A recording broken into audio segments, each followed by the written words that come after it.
What's up? You're gonna want to like and subscribe already because I have Sean Cannell here, video expert, and he's gonna tell you the one place you're not uploading video that you're gonna want to.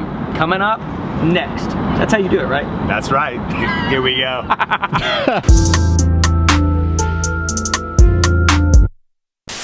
I think right now I'm really excited about LinkedIn video.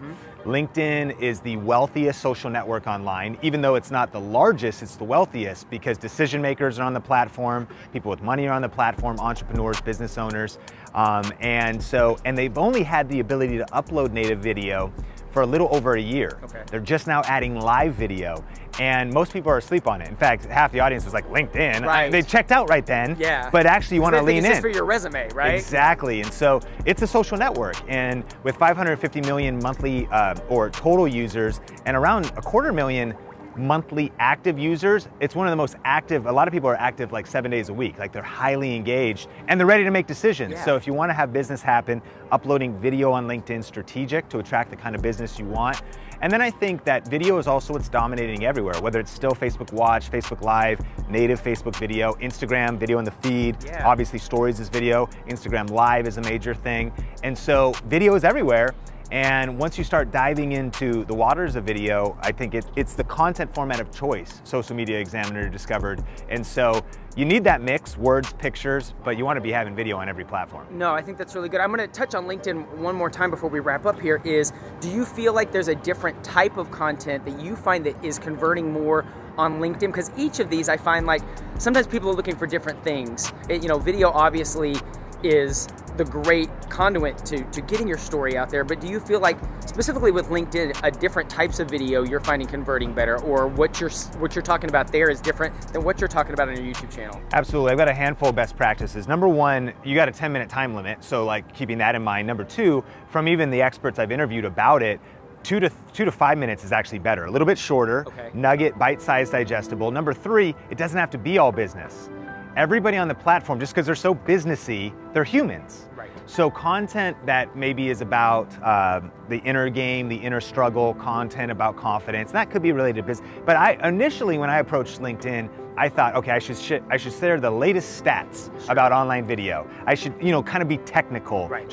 Nobody wants that. But if I share my mistakes, three of my biggest mistakes, or even some bloopers, now I'm becoming relatable, and you're going to connect with other people that are like, oh, whatever, and it can start a conversation. Right. I think the other thing is target audience.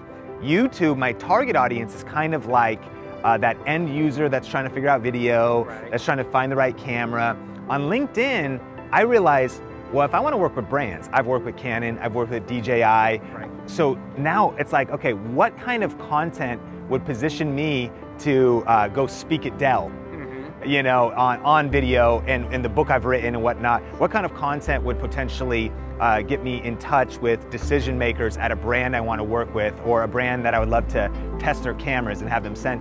So you want to always reverse engineer. What is your end goal? And so absolutely, this is true across all platforms, you want to be contextual and native to the platform. Sure. And so it doesn't necessarily mean the same kind of content. What is it you're trying to achieve? Reverse engineer that and then put those videos out on LinkedIn. And the last thing would be, I think, real and raw too. I've done some where I've sat down, it's a little more polished, but when you grab your phone, when you just grab like a little point and shoot camera, share from the heart, add some value, it can really crush there. And then a kind of final advanced tip, here's how LinkedIn works. When you put out a good piece of content on LinkedIn, and people engage with it, it will be distributed to their second and third connections. So how could you get into a stranger's feed on LinkedIn? If you get more connections, it's like degrees of separation. Yeah. It'll and a first connection, like we're friends on LinkedIn. Sure, yeah. So if you engage with it, then that video can get pushed that'll be 2 removed and 3 removed from me through you. Okay. And so on LinkedIn, I'm number one, wanting to grow my network, as well as put out quality content that more people engage with. And think about the virality of that. Yeah. It's like word of mouth, whether they share it, because if they comment, like, and share, those engagement signals help boost it. But even if they just engage and don't even think to share it, LinkedIn is distributing that down the chain of connections, leading to a ton of possibilities. And the final thing just to say is that just like anything else, there's really a window of opportunity when people are asleep on a platform. And I heard the stat a little while ago, but they said less than 500 humans are uploading a video a day at least in 1 week's time on the earth. To LinkedIn. To LinkedIn.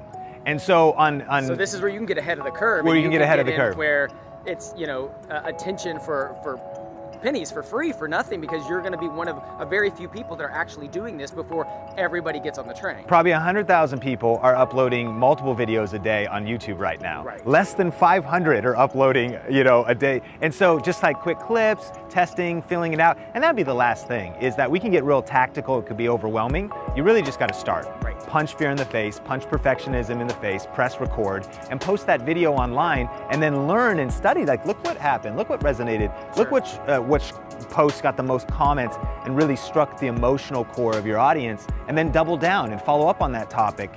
Because what I've learned is, you know, you can't steer a parked car. That's good. So hit record, start moving, and then steer and optimize your strategy as you go. So every good talk show has a surprise element in it. And so here's your surprise element. When Yeah. we're talking about video, we've been recording this whole time. I don't know if you know that. Okay, yeah. Yeah, look, there's a camera. But I want my audience to know, how do they find you? Yeah, so if you go to YouTube or you're here on YouTube, you can just type in Think Media. Maybe we can link it in the description. Absolutely. Think Media, a lot of tips there for cameras and lighting. And then video influencers, we got an interview with you over there. Yes, we do. And video influencers, we do a weekly interview show. So we hit the tip side and the tool side to help people build their influence with video. And obviously the book, and we'll put it in the description, YouTube Secrets, but everything video-wise, you're my go-to guy. I really appreciate it. And as always, let's just keep making cool stuff. No doubt, appreciate you. Love what you're doing to add value, and keep crushing it. We'll right. talk soon.